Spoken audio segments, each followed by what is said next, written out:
All right, so listen, some of you know who John Campbell is, some of you don't.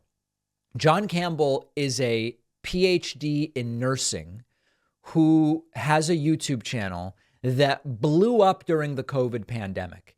And he would provide a mix of sensible information and analyses, but he would also dabble in anti-vax and some sort of stranger stuff that he would flirt with.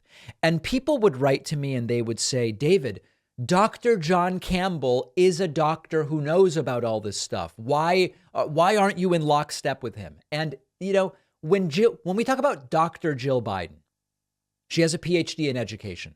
There's no possibility that anybody thinks Jill Biden's a medical doctor, but not a medical doctor, PhD in education. The difficulty with Dr. John Campbell is that he is talking about medicine. He's talking about medications and vaccines and treatments and pandemics. He has a PhD in nursing, specializing in online teaching. Okay. Now, this doesn't mean that everything John Campbell says is wrong, but so many people see someone called Dr. John Campbell talking about medicine and they assume you're talking about a medical doctor. It's not that a PhD in nursing is worthless. It's just that he's not a medical doctor. And during the pandemic, people would email me saying, listen to this doctor and what he's saying. Okay. He now is feigning outrage that a new mRNA flu vaccine is doing phase 1 trials with only 50 people. Except that's what phase 1 trials are. And he has even said that without feigning outrage in the past. So this is another example, creating fear, generating uncertainty, firing people up. Let's listen. Here he is talking about the clinical trials of the mRNA flu vaccine. The number involved up to 50 healthy volunteers, 18 through to 49 years of age. So this is direct from their website. This is not me having a joke here.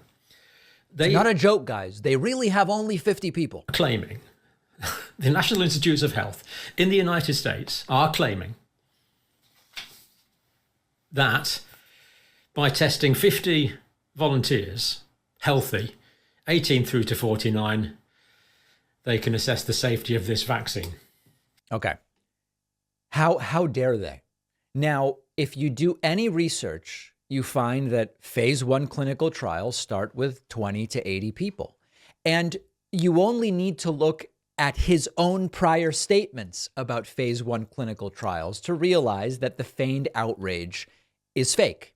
Here is Dr. John Campbell in February of 2020. This is great video compiled by the Bad Stats Twitter channel. They do a really good job, where he says this is typical.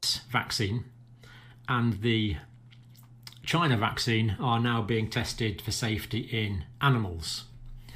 Now, the next stage after this in early spring will be phase 1 human trials. Now, in phase 1 clinical trials, the drug, or the vaccine in this case, is given to a relatively small amount of healthy volunteers. Totally normal. In phase 1 clinical trials, it's given to a small number of healthy volunteers.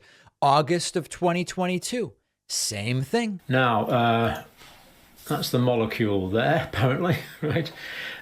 Phase 1 trial's been done on healthy volunteers already, so this is in its way. Next few months, report from 42 patients. And if that's a good quality trial, now... No problem there, okay? So, listen, this is not about, to be honest, I haven't seen any of John Campbell's content for a long time now. It's not about going after him as a bad person or whatever. What I can tell you is the following. There's no reason to now start stoking skepticism about the mRNA flu vaccine because the phase 1 trial has 50 people. That's normal. John Campbell has on numerous occasions told us phase 1 trials have a small number of people. Here's one with 42 people, totally non-reactive. And now he feigns outrage. It's not a joke, folks. They're really assessing this based on 50 people. That's how a phase 1 trial works. So, again, just understand what your sources are. Google simple things. It would take 1 second to say how many people are normally in a phase 1 clinical trial. There is nothing to be outraged about. I very much look forward to the data.